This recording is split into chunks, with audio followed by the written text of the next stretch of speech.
ایران، افغانستان اور پاکستان. اور اگر یہ ہو گیا تو روسی ترکستان کا علاقہ بھی، اس میں بھی کچھ فنڈامنٹلز تحریکیں اور فکر جو ہے پہنچ چکا ہے، لیکن ان کی چونکہ برین واشنگ بہت زیادہ ہو چکی ہے، لہذا انہیں وقت لگے گا، ابھی آسان کام نہیں ہوگا.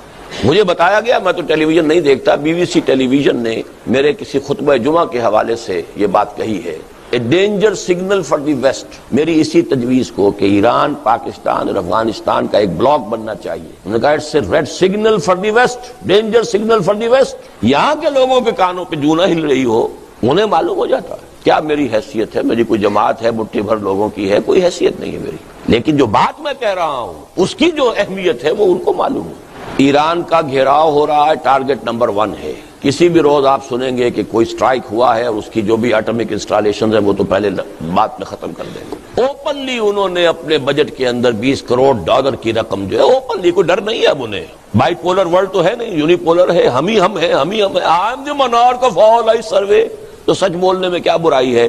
اب ہنری کیسنجر صاحب نے بھی سچ بول دیا کہ سن 71 میں ہماری اپنی پالیسی یہی تھی کہ پاکستان سپلٹ ہو جائے. پہلے نہیں کہہ سکتے تھے، جب تک روس موجود تھا، USSR انٹیکٹ تھا، اس وقت تو اندیشہ تھا کہ پاکستانی ناراض ہو کر ادھر نہ رخ کر لیں گے. اب کیا ہے، سیاح بھائی کوتوال، اب ڈر کا آئے گا. اسی طرح کھلم کھلا $20 کروڑ ایران کی حکومت کا تختہ الٹنے کے لیے. اور وہ باتیں جو کبھی اسلم بیگ نے کہی تھی، وہ اصل میں اسلم بیگ صاحب کی نہیں تھی، وہ بھی کسی ایک ادارے نے، میں اب اس میں وقت نہیں لگا سکتا، انہیں مہیا کی تھی معلومات، جس کی بنا پر انہوں نے کہا تھا، صحیح کہا تھا کہ اس وقت کا ٹارگٹ امیڈیٹ تو عراق ہے، جو کچھ ہو رہا ہے. Second target is Iran and third is Pakistan. لیکن پاکستان میں اگر سیدھی انگلیوں نکل آئے جو وہ چاہتے ہیں تو ٹیڑھی انگلیاں کرنے کی ضرورت کیا ہے؟ وہ سیدھی انگلیوں نکل جائے.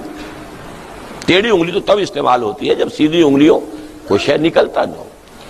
اور مجھے تو سخت ایک دفعہ تو کپ کپی سی طاری ہوتی ہے، اگر یہ شیعہ سنی مسئلے کی مفاہمت کی کوئی صورت نہ بن سکی